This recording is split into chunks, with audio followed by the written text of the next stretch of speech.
Hello children, welcome to the social science class of 8th standard. We had started atmosphere, the third chapter of geography. In that we have learned the meaning, composition and temperature.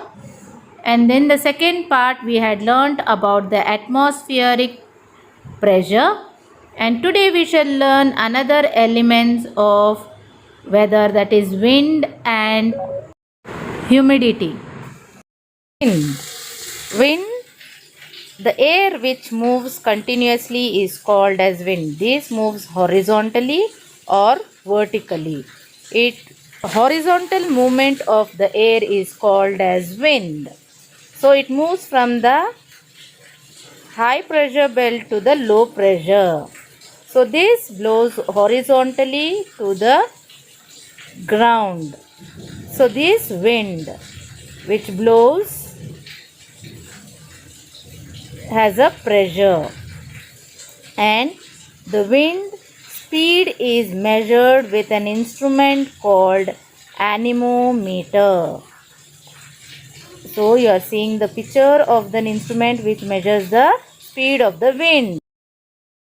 Another instrument that helps to find out the direction, in which direction the wind blows, is called the wind vane. So you can see in image the wind vane, which will help us to tell in which direction the wind is blowing. Is it in the north, south, west, east or northwest or northeast or southeast.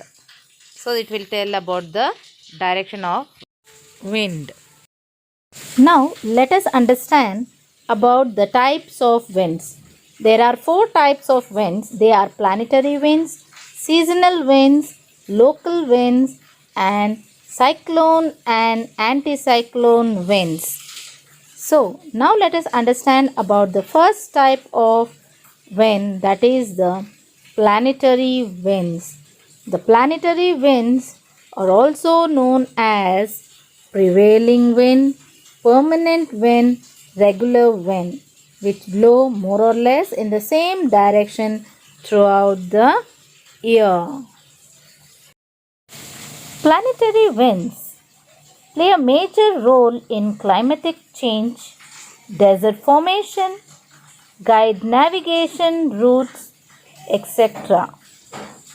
There are 3 types of planetary wind. They are trade winds, anti-trade winds, which is also known as westerlies, and polar winds, which is also known as easterlies. Now let us understand about the trade winds. Children, we also had learnt about the pressure belt. Here the pressure belt and the wind the blowing the direction is related. So to remember, the intertropical convergence zone is also called as the equatorial low pressure belt, and subtropical high pressure belt in both the sides is also called as horse latitude. So polar low pressure, which is in the 60 to 65 degree, and the polar which is in the 80 to 90 degree. So now let us understand the trade wind. These winds blow from subtropical high pressure belt to the equatorial low pressure region. The trade winds is the northern hemisphere blows from northeast to the southwest direction. So it is called northeast trade winds, and in the southern hemisphere they blow from southeast to the northwest direction. So they are called as southeast trade winds.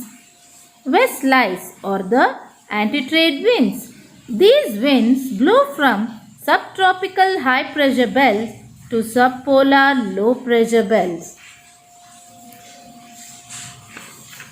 These are from the southwest to the northeast in the north hemisphere and northeast to the southeast in the southern hemisphere. The westerlies of the southern hemisphere are very strong over the oceans. Hence, they are called roaring 40s, that is 40 degrees south latitude, ferocious 50s, that is in 50 degrees south latitude, and shrinks 60s at 60 degrees south latitudes. So next is about the polar wind. These are called east lights. These winds blow from polar high pressure belt to the subpolar low pressure belt. They blow from northeast to southwest in the northern hemisphere and southwest to the northwest in the southern hemisphere. These are cold, dry winds blowing from the polar ice caps. Is it very clear, children, about the three types of planetary wind? Seasonal winds are also called periodical winds. These winds change their direction periodically or seasonally. The monsoon winds of India are typically periodic winds. In India, south-west monsoon wind blow from southwest to the northeast direction during June to September, and northeast monsoon winds blow from northeast to the southwest direction from late September to middle of December. Local winds, periodic winds, are the result of variation in local temperature, pressure, humidity, which in turns are attributed to the formation of air currents crossing mountain ranges, valleys, and other relief barriers. The important periodic and local winds are land breeze and sea breeze, mountain breeze, valley breeze, and other few winds are Lu in India, Chinku or snow eater in USA, Faune in Alpha region, Mistral in France, and Sirocco in Sahara region, Brick Filter in Australia, Blizzard in Antarctica, etc. Last type of wind is the cyclone or the anticyclone wind. It is also called as hurricanes, tufans, cyclone and tornadoes. So, these winds blow due to the great variation in the pressures. These are temporary but sometimes dangerous and destructive. Cyclone is a small low pressure area is the center surrounded by high pressure. The wind blows spherically, as you can see in the picture, towards the low pressure area.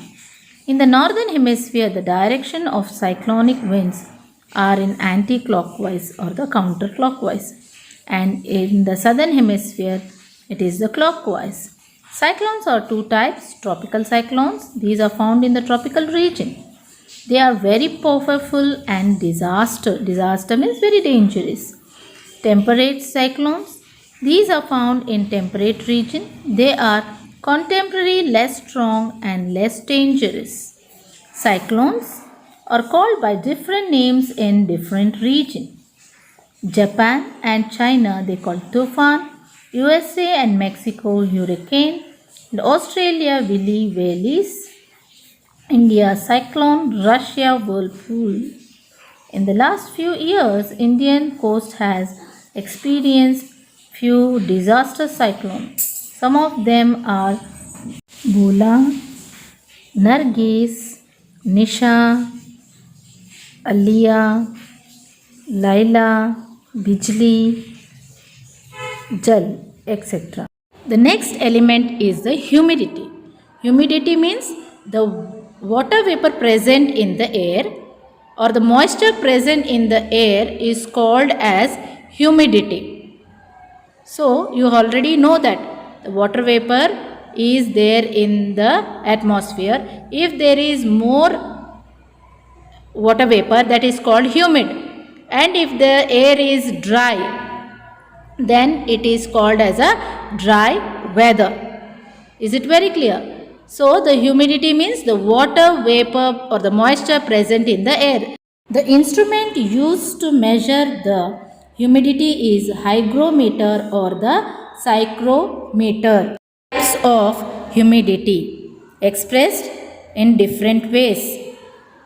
The important among them are absolute humidity, relative humidity and specific humidity. So the absolute humidity refers to the total amount of water vapor present in a given volume of air. It doesn't take temperature into consideration. Here we are telling the volume means how much area the air is present and how much water vapor is present in that area, given area. That's what is absolute humidity. Relative humidity. Relative humidity is a ratio between the actual amount of water vapor present in the air and the amount of water vapor in the air can hold at that temperature. It is expressed in the percentage. So there is a formula to calculate, that is relative humidity divided by the actual amount of water vapor in the air, and the maximum amount of water vapor in the air it can hold into 100. The specific humidity, it is the actual amount of water vapor present in a given mass of the air. Mass means we can say the weight of the air. How much water vapor is present in the given mass of the air. In today's session, we have learnt about the wind and the types of wind, humidity.